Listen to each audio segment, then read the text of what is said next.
Comme chaque samedi, on retrouve François Gemène. Bonjour François. Bonjour Jérémy. Vous êtes chercheur, prof à HEC, auteur du dernier rapport du GIEC. La semaine dernière, François, on a parlé du transport maritime. Il était donc finalement assez logique que cette semaine, on parle du transport aérien. Sans doute Jérémy, on n'allait pas pouvoir y échapper, même s'il faut dire que les deux secteurs en fait n'obéissent pas aux mêmes logiques économiques. L'avion Ouais. c'est surtout des passagers, le bateau c'est surtout du fret, mais clairement on ne pouvait pas passer à côté du sujet, parce que l'avion, il faut le dire, fait souvent figure de coupable idéal quand on discute du changement climatique. Coupable idéal, pourquoi? Est-ce que c'est justifié? Mais en fait, ça dépend surtout de quel point de vue on se place. C'est vrai que si on regarde la part des émissions de l'aviation dans les émissions mondiales, on est autour de 3%, On et on pourrait se pourrait se dire dire, que c'est pas beaucoup. c'est ça. Sauf que si on prend en compte les émissions d'autres gaz à effet de serre que le dioxyde de carbone, Hmm. notamment les traînées de condensation, l'aviation représente quand même environ 5% du réchauffement climatique.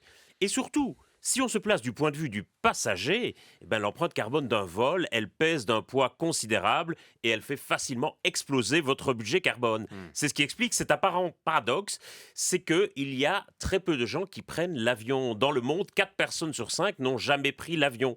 En France, par exemple, la moitié des vols sont pris par 2% des Français Waouh. seulement.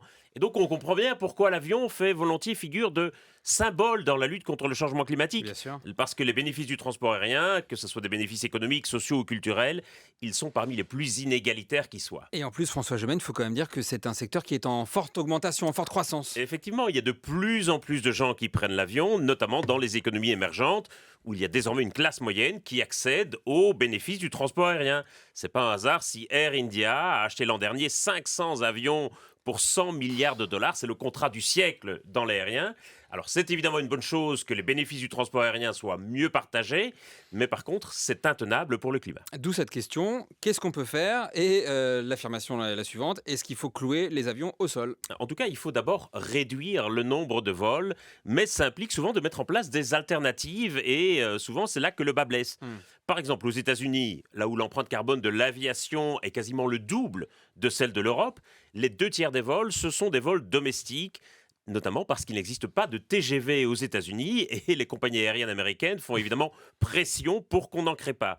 Parce qu'un TGV sur la côte Est et un autre sur la côte Ouest, ça ferait substantiellement baisser le nombre de vols aux États-Unis. Mais ce n'est pas uniquement aux États-Unis. Par exemple, et on ne le sait pas assez, tous les matins en semaine, Brussels Airlines, qui est la compagnie aérienne belge, Ouais. opère 2 vols entre Paris et Bruxelles. 2 vols entre Paris et Bruxelles alors qu'il y a le Thalys, le train à grande vitesse, ça paraît complètement absurde. Tout à fait. Thalys qui s'appelle Eurostar d'ailleurs maintenant. Mais ce train-là, l'Eurostar, il ne va pas jusqu'à l'aéroport. Et en fait, ce vol, il sert uniquement à amener les clients français vers le réseau africain de Brussels Airlines, qui est très Hmm. développé.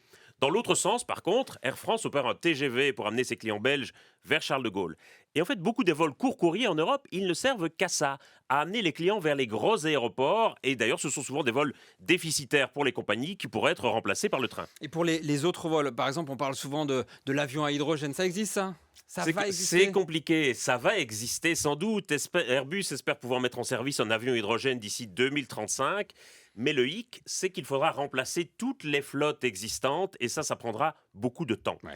Une autre solution, ce sont les carburants alternatifs, comme les biocarburants fabriqués à partir de biomasse ou les carburants de synthèse. On appelle ça les SAF, Sustainable Aviation Fuels. Ça permet de réduire substantiellement les émissions des avions, D'accord. mais ces carburants sont limités, notamment parce que les stocks de biomasse sont limités.